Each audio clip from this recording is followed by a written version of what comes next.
The rain drummed against the windows of Harrison and Associates law firm, creating a melancholy soundtrack for what should have been a somber family gathering. Instead, the mahogany-paneled conference room buzzed with barely concealed excitement as my siblings waited to claim their prize. I'm Victoria Sterling, though my family had taken to calling me Vicky the Disappointment for the past decade. At 35, I was the middle child who'd chosen a different path, leaving the family's luxury lifestyle to build something of my own. Something they'd never understood or respected. "Thank you all for coming," Mr. Harrison began, adjusting his wire-rimmed glasses as he surveyed the assembled Sterling family. "I know this is a difficult time losing Eleanor so suddenly." My sister Melissa dabbed her eyes with a designer tissue, though I noticed her tears had dried remarkably quickly after Mom's funeral yesterday. Her husband Brad sat beside her in his perfectly pressed suit, already calculating how much the inheritance would boost their social standing. My brother Christopher lounged in his chair with characteristic arrogance, checking his Rolex impatiently. At 40, he'd spent his entire life coasting on the family name and Mom's financial support. His wife Sandra perched beside him like an expensive ornament, her designer bag probably costing more than most people's monthly rent. And then there was me, in my simple black dress and sensible shoes, carrying a worn leather briefcase that had belonged to my grandfather. The family disappointment who'd walked away from their world of country clubs and charity galas to build something real. "Now then," Mr. Harrison continued, breaking the wax seal on Mom's will. "Eleanor was very specific about her wishes." Melissa leaned forward eagerly. She'd been Mom's favorite, the one who'd married well and produced the perfect grandchildren. The one who'd never questioned Mom's values or chosen her own path. "To my daughter Melissa," Mr. Harrison read, "I leave the family home at 1247 Beacon Hill, along with all furnishings and contents therein." Melissa squeezed Brad's hand triumphantly. The Beacon Hill mansion was worth $12 million, not counting the priceless antiques and art collection inside. "To my son Christopher, I leave my investment portfolio, currently valued at approximately $8 million, along with the family vacation home in Martha's Vineyard." Christopher's smirk widened. He'd been counting on that money to cover his gambling debts and failed business ventures, though Mom had never known about those particular problems. "And to my daughter Victoria." Mr. Harrison paused, his expression sympathetic. "I leave my jewelry collection and personal effects, along with my sincere hope that she will find her way back to the family that loves her." The silence that followed was deafening. $20,000 worth of jewelry versus $20 million in real estate and investments. The message was clear. Come crawling back or get nothing. "That's it." Christopher laughed. "Mom's jewelry box? I guess that's what happens when you turn your back on your family." Melissa's fake sympathy was worse than Christopher's cruelty. "Oh Vicky, I'm so sorry. But you know how Mom felt about your choices. Maybe if you'd stayed close, if you'd been there for her." "I'd been there for her. Every doctor's appointment during her cancer treatment, every late-night phone call when she couldn't sleep, every moment she'd needed support. But I'd done it quietly without fanfare, while they'd made grand gestures when it suited them." "The estate is quite substantial," Brad added, unable to hide his glee. "Between the properties and investments, we're looking at generational wealth here." Sandra nodded enthusiastically. "The Martha's Vineyard house alone could fund our children's entire education." "Now there is one small matter," Mr. Harrison interrupted, shuffling through additional papers. "There seems to be some confusion about the Beacon Hill property." Melissa's head snapped up. "What kind of confusion?" "According to county records, the property was sold 3 years ago to Sterling Holdings LLC. The current owner has been allowing Mrs. Sterling to remain as a tenant, but..." "That's impossible," Christopher stood up abruptly. "Mom owned that house for 30 years. She would never sell it." I reached into my briefcase and pulled out a thick manila folder, placing it quietly on the polished conference table. The sound of paper against wood seemed to echo in the sudden silence. "Actually," I said calmly, "she did sell it. To me." The color drained from Melissa's face. "What are you talking about?" I opened the folder, revealing the property deed with my signature and Mom's, dated 3 years earlier. When Mom got sick, she needed money for experimental treatments not covered by insurance. Treatments that saved her life for 3 more years. "But the will..." Brad sputtered. She left the house to Melissa. She left her former house to Melissa, I corrected. A house she no longer owned. Mr. Harrison examined the documents, his eyebrows rising. These appear to be legitimate.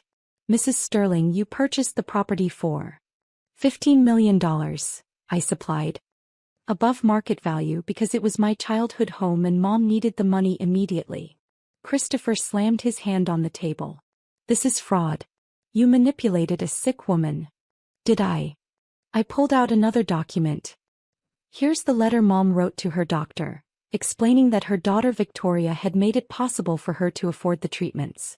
She was quite clear about her gratitude. Sandra leaned over to examine the papers. But this means, you own everything? Not everything, I said quietly. Let me show you what else I own. I opened my laptop and connected it to the conference room's display screen. Financial documents filled the large monitor, showing a complex web of property holdings and business investments.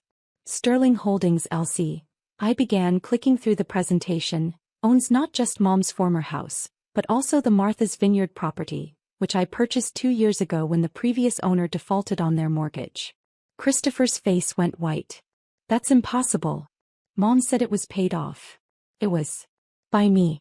The previous owner was about to lose it to the bank. Mom asked me to help save it for the family. I clicked to the next slide showing investment portfolios. As for the $8 million in investments, that's interesting. Let me show you where that money actually came from. The screen displayed a series of loan documents. 3 years ago, Christopher came to Mom desperate for money. $8 million to cover gambling debts and failed investments. Mom didn't have liquid assets, so she borrowed against her investment portfolio. Sandra stared at her husband in horror. Christopher, you said that money was for a business opportunity. The loans were due 6 months ago, I continued. I paid them off to prevent Mom from losing everything. So technically that $8 million in investments, it's collateral against money I loaned to save Christopher's life. This is insane, Melissa whispered. You're saying you own everything? I clicked to a comprehensive asset overview.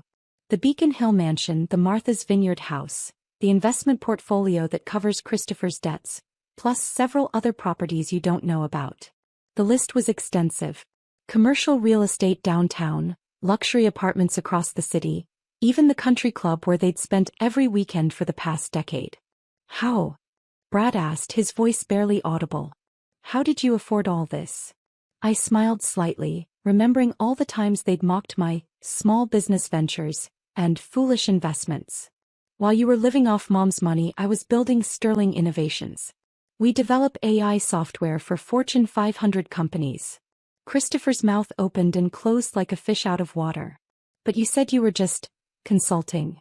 I am. My company consults with Google, Microsoft, Apple, Amazon. Last year's revenue was just over $2 billion. The silence that followed was profound. Outside, the rain had stopped and pale sunlight was beginning to filter through the clouds. $2 billion. Sandra whispered. That's just revenue, I clarified. Net worth is significantly higher, especially with the real estate portfolio. Melissa found her voice first. But why? Why keep it secret?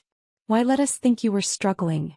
I looked at my sister, remembering the child she'd been before money and status consumed her. Because I wanted to see who you really were. Whether you'd love me for myself or just for what I could give you. And now? Christopher asked, though his tone suggested he already knew the answer.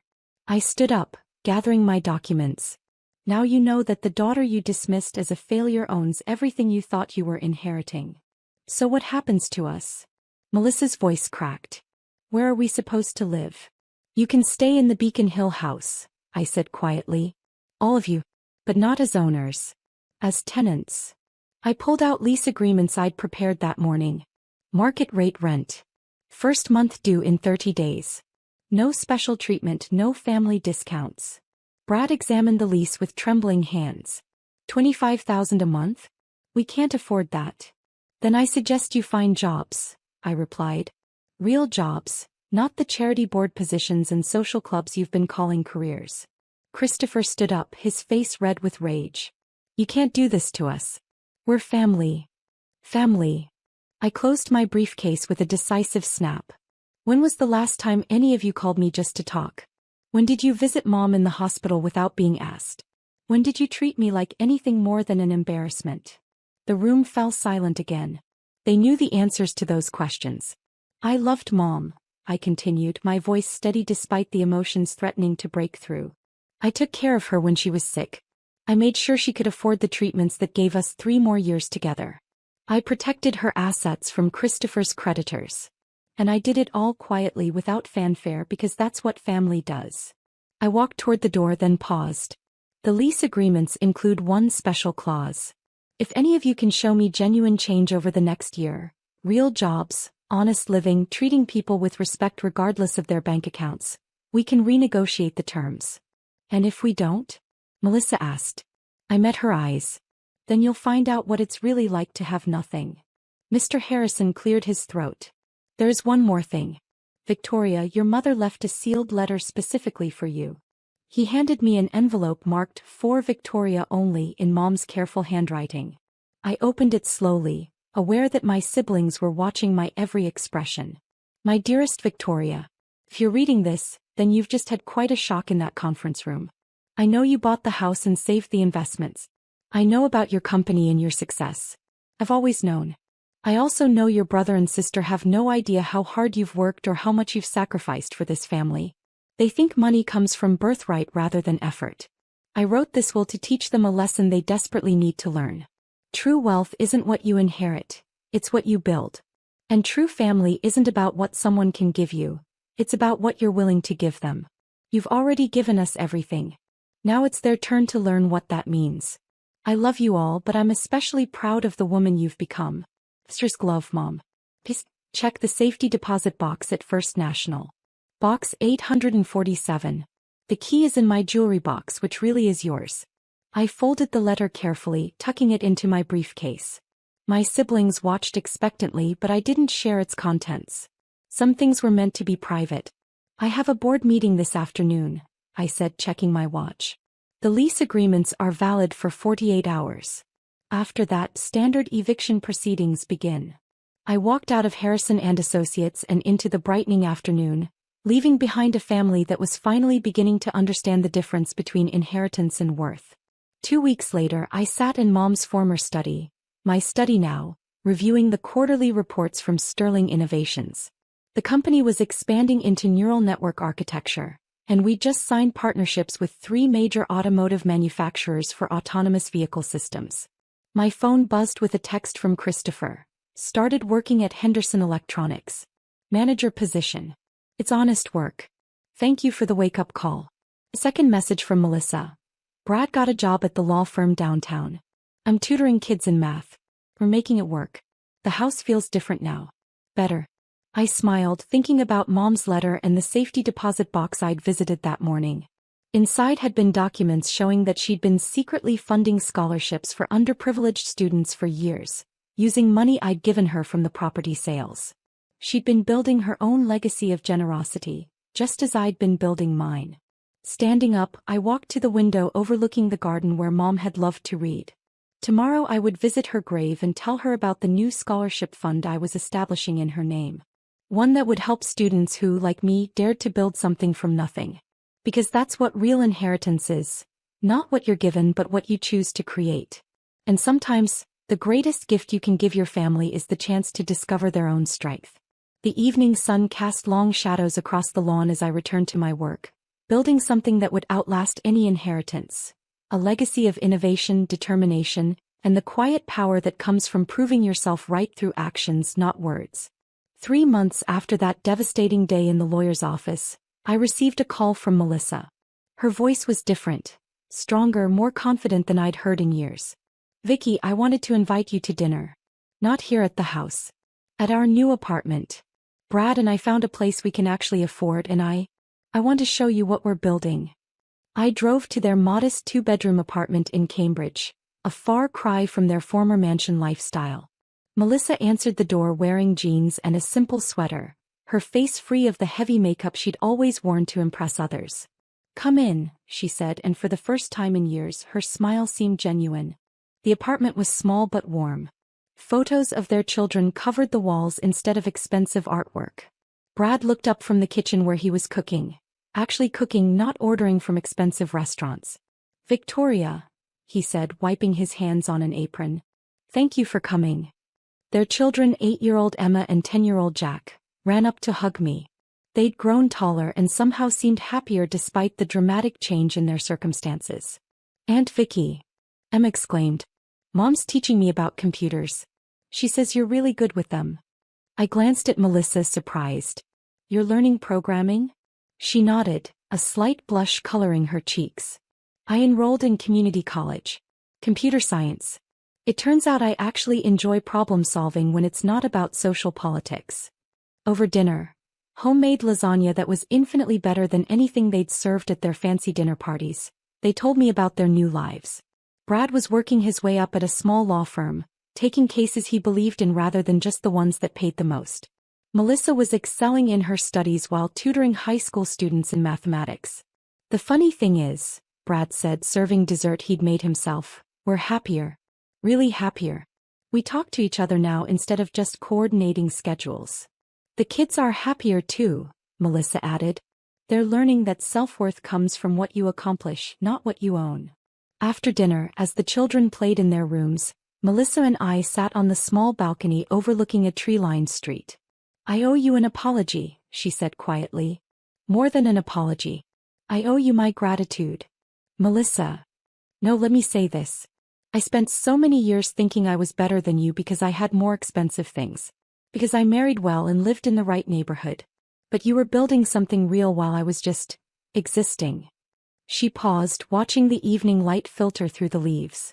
Mom's death was a wake-up call, but what you did, showing us the truth about our finances, that saved us. We were heading for disaster. Christopher's debts, our spending, the way we were raising our kids to believe they were entitled to everything. You didn't just inherit Mom's estate. You inherited her wisdom. I thought about Mom's letter still tucked safely in my desk at home. She wanted us all to understand the difference between having money and being wealthy. And now I do. Being wealthy means having something you built yourself. It means knowing you can take care of your family through your own effort. It means teaching your children to be proud of their work, not their possessions. A month later, Christopher called to tell me he'd been promoted to assistant manager at Henderson Electronics. His voice carried a pride I'd never heard before, the pride of earning something rather than inheriting it. Sandra and I are getting divorced, he said matter-of-factly. Turns out she was only interested in the lifestyle, not the man. But that's okay.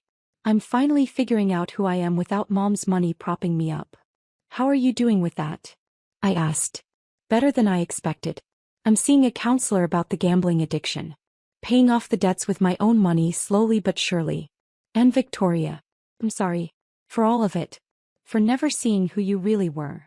6 months after Mom's funeral, I hosted Thanksgiving dinner at the Beacon Hill house. Not as the owner lording over tenants, but as a sister welcoming family home. Melissa brought her famous sweet potato casserole. Famous among her new friends at school, not the country club set.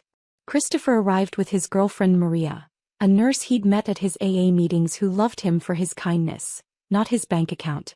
Their children played together in the same rooms where we'd grown up, but the atmosphere was entirely different. Warmer. More real. More like the family Mom had always hoped we'd become. As we sat around the dining room table that had witnessed so many cold, formal dinners, I realized that the greatest inheritance Mom had left us wasn't money or property. It was the chance to discover who we really were when stripped of pretense and entitlement. I have an announcement, I said as we finished dinner. I'm establishing the Eleanor Sterling Foundation for Educational Innovation. It will provide full scholarships and mentorship for students who want to build their own businesses but lack the financial resources to get started. That's wonderful, Melissa said. What can we do to help? I smiled, looking around the table at faces that finally reflected genuine interest rather than obligation. I was hoping you'd ask. The foundation needs an education coordinator and a legal advisor. If you're interested. Are you offering us jobs? Christopher asked, his voice carefully neutral. I'm offering you the chance to help build something meaningful. With salaries based on your contributions, not your last names. They exchanged glances, then Christopher grinned, the first genuine smile I'd seen from him in years. When do we start?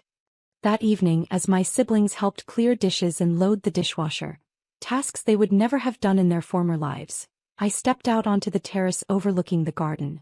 Mom's spirit felt present in the cool November air, in the sound of genuine laughter coming from the kitchen, in the way my family had finally learned to work together rather than simply expect to be served. I pulled out my phone and opened the photo I'd taken earlier. All of us around the dinner table, faces relaxed and genuinely happy. Not posed for social media or charity event photographers, but captured in a moment of real connection. This was the inheritance Mom had really wanted to leave us. Not money or property, but the understanding that true wealth comes from building something together, from earning respect rather than demanding it, from loving people for who they are rather than what they can provide. The autumn wind rustled through the old oak tree in the garden, the same tree we'd climbed as children when the world seemed full of infinite possibilities. As I watched the leaves fall and prepare for winter's transformation, I realized that sometimes families, like seasons, need to die back to their roots before they can grow again. And sometimes the daughter who walks away from everything becomes the one who saves it all. Inside, I could hear Melissa explaining coding concepts to Emma while Christopher helped Jack with his math homework. My successful, reformed family building new traditions around education and effort rather than exhibition and entitlement. Mom would have been proud. Not of the money I'd made or the property I'd acquired, but of the family I'd helped rebuild. Because in the end, that was the greatest empire of all. One built on love, respect, and the quiet satisfaction of watching people you care about discover their own strength. The foundation would launch next month, ensuring that other families wouldn't have to learn these lessons the hard way. But for tonight, it was enough to stand in the garden of my childhood home, listening to the sound of my family learning to be genuinely happy. Sometimes the best inheritance isn't what you receive, it's what you choose to give back.